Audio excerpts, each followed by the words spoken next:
पूना गाडगीळ आणि sons limited 1832 पासून।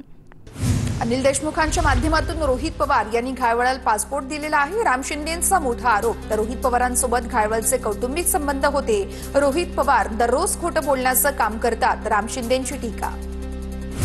कुंड Nilesh Ghaywal passport प्रकरणी अहिल्यानगरच्या पोलिसांची चौकशी होणार। निलेश घायवळ पासपोर्ट प्रकरणी तत्कालीन पोलीस निरीक्षकांसह दोघांना पुणे पोलिसांकडून नोटीस, तर पासपोर्ट संदर्भात चौकशीसाठी हजर होण्याचे निर्देश।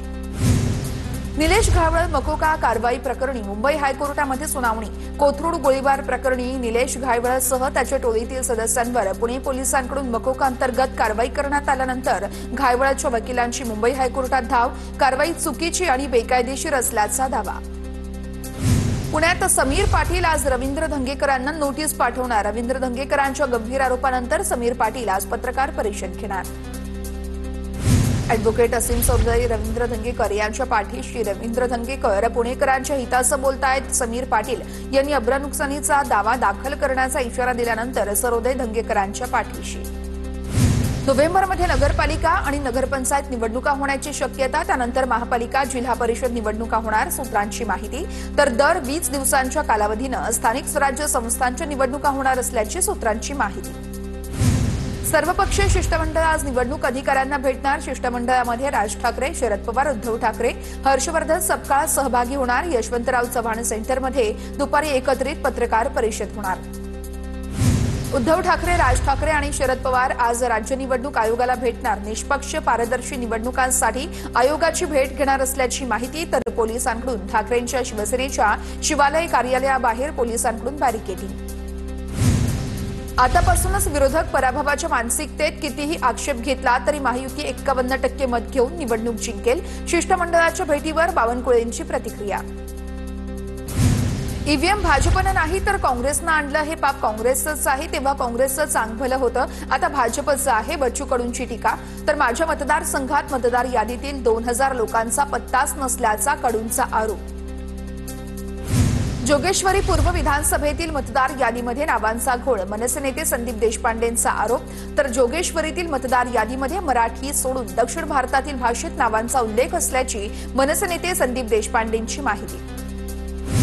काँग्रेसला देखील सोबत घेण्याची राज ठाकरेंची इच्छा। राज ठाकरेंची भूमिका निर्णय नाही, संजय राऊतांची माहिती। काँग्रेसचं नेतृत्व दिल्लीत, ज्यांचं नेतृत्व दिल्ली तेच दिल्लीमध्ये जाऊन निर्णय घेतील, संजय राऊतांचं वक्तव्य। कोण कोणासोबत जाईल हे आज सांगता येणार नाही। राज ठाकरे मवियासोबत गेल्यावर महायुतीला फटका बसेल का, या प्रश्नावर फडणवीसांची प्रतिक्रिया। तर कोणी कोणासोबत गेलं तरी भाजप आणि महायुतीच जिंकेल, फडणवीसांकडून विश्वास व्यक्त। भाजपने आगामी निवडणुकीसाठी सर्व्हे सुरू केलाय। ज्या ठिकाणी शक्य आहे तिथे युती करून लढणार, तर ज्या ठिकाणी युती न झाल्यास प्लॅन बी तयार, पंकज भोयर यांचं वक्तव्य। मनसेसोबत आमची कोणतीही युती नाहीये। मनसेसोबतच्या मवियासोबत यावेळेस युती संदर्भात चर्चा नाही। मवियामध्ये फक्त काँग्रेस, पवारांची राष्ट्रवादी आणि ठाकरेंची शिवसेना। काँग्रेस प्रभारी रमेश चन्नीथला यांचं वक्तव्य।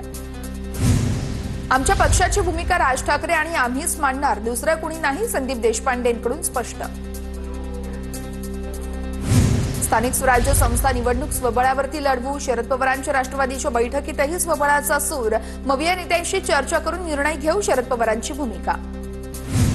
अजित पवारांच्या राष्ट्रवादीची आज मुंबईत बैठक। स्थानिक स्वराज्य संस्थांच्या निवडणुकांच्या अनुषंगानं बैठक। वरळी डोम या ठिकाणी संध्याकाळी बैठकीचं आयोजन। शिंदेंनी घेतलेला आणखी एक निर्णय, फडणवीस सरकारकडून रद्द। बच्चू कडूंच्या कार्यालयाला देण्यात आलेली जागा जेडीएसला परत दिली। भाजप पक्ष दूध पाजल्यानंतर विष ओकणारा साप आहे, बच्चू कडूंची जहरी टीका। तर यापुढे मी भारतीय आहे, यापेक्षा मी भाजपचा सदस्य आहे, अशी परिस्थिती निर्माण होणार, बच्चू कडूंचा हल्लाबोल। पूना गाडगीळ आणि सन्स लिमिटेड 1832 पासून।